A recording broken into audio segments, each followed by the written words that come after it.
Okay, so I just want to show you here, I've been working on better processes and systems for when my puppies go home.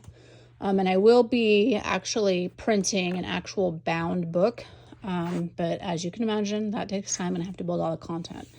So I have some of it done. So anyway, right now I've actually moved from, I was using these spiral.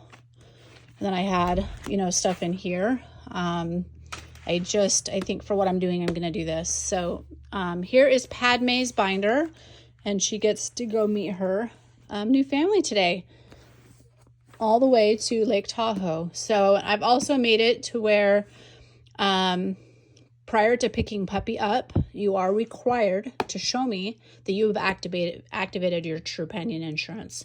This is free. It's not something I'm making you pay for. You are not required to keep it after the free 30 days, but it does need activated prior to go home.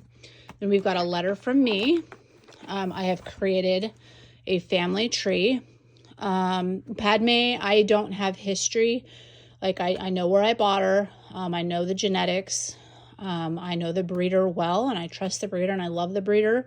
I just don't have pictures of like Hudson's parents and Liberty's parents. So as my lines get deeper, this will show more. But for right now, so this is baby Padme, and then this is her mom Liberty and dad Hudson. And of course, I put my contact information and everything. And I've spent a lot of time building this information out. So important information, some information on the dog food that I'm feeding, as well as a link to order it and more pictures. Same thing with here, link to my website, another picture of Miss Padme, and then more information on mom, dad, birthday, and then microchip information for those that are microchipped. Vaccination records. So her records were kept on a different document. So I cut them out and I put them on this form that I have built. And of course, the new owner probably won't keep her name Padme, so they can just write her name, here, and then microchip information. And then as she continues to get, next year's boosters and so forth, that information can go right here, as well as these are spots for the stickers, and then this is the date given, and then this is what they got. So if they got, updated rabies, their combo core vaccines, that information can go here, and it extends to the other side. So you can keep everything in one place for their life. And if you end up needing another copy of this or something, you just have to reach out. All of the worming information. Yesterday, she received an interceptor. I do parental and fenbendazole, which is like panic cure.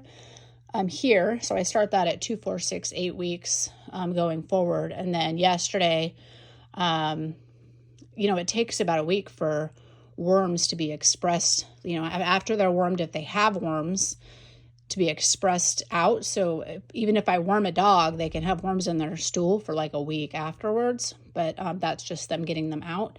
And stress can also activate worms. So anyway, so the vet gave her interceptor. When she's 6 months, she can go on, this is her rabies certificate, invoice from the vet, and then all her medical records are in here.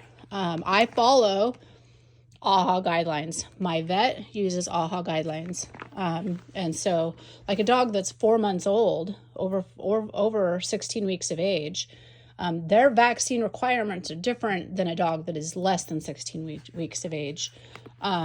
There's over 900 protocols a veterinary has to follow in order to be AHA accredited. And I only use AHA accredited veterinarians. So not all vets are created equally. And then just some reading material, diarrhea, grooming, crate training, and then some information in the back. So this is the binder.